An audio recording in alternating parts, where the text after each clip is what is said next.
হাওড়া ময়দানের কাছে ফাঁসিতলায় একটি চায়ের দোকানে আগুন। রবিবার সকালে যখন খদ্দেররা চায়ের দোকানে চা খাচ্ছিলেন তখন হঠাৎ আগুন ধরে যায়। দাউ দাউ করে জ্বলতে থাকে দোকানটি। সঙ্গে সঙ্গে স্থানীয় বাসিন্দারা ছুটে আসেন। তারা আগুন নেভানোর চেষ্টা করলেও আগুন আয়ত্তে আসেনি। দমকলে খবর দেওয়া হলে একে একে দুটি ইঞ্জিন ঘটনাস্থলে পৌঁছায়। এই মুহূর্তে দমকল কর্মীরা আগুন নেভানোর কাজ করছেন। কী কারণে আগুন লেগেছে তা এখনো স্পষ্ট নয়। সকালে 7টা কি থেকে লেগেছে বলো? ইলেকট্রিক দিয়ে লেগেছে। কিসের দোকান এটা? পূজা দোকান। পূজা? হ্যাঁ, আরও তো আশপাশে দোকান রয়েছে। আশপাশ তো আছে, চায়ের দোকান আছে, পূজা দোকান আছে, মাংস দোকান আছে।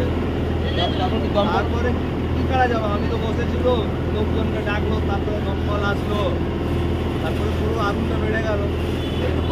কতগুলো গাড়ি আছে? দুটো এসেছে। নেমে গেছে আগুন? এখন নেবে না, এখন তো আগুন জ্বলছে। আপনার নাম?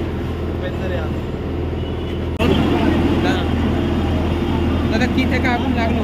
আগুন বলুন, এখানে কতগুলো সিঁড়ি সব ছিল, দিদিভাইয়া চায়ের দোকানে যেগুলো ছিল এখানে। এবারে আগুন কীভাবে লাগলো সকালবেলা তো বলা যাবে, এটা তদন্ত সাপেক্ষ ব্যাপার। হয়তো এখানে সামনে থেকে হতে পারে চায়ের দোকান ছিল, কাঠপালা দিয়ে চা কয়লা দিয়ে চায়ের দোকানও ছিল। কীভাবে লেগেছে একটা সামাওয়ের জিনিস হ্যাপেন, ঠিক আছে।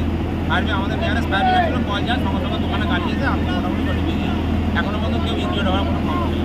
দোকানে লেগেছে তাই? দোকানে বুঝতে পারবে আমরা ওই স্টেশনে চানাচুর বিস্কুট ইত্যাদি, তার সাথে বেকিং টি, মানে গরম টি, চা ছিল, গরম হট টি, সেই চা।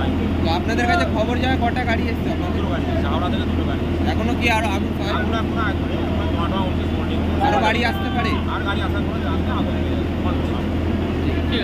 কোনো ইনজিওর্ড নেই। ঠিক আছে, আপনার নাম?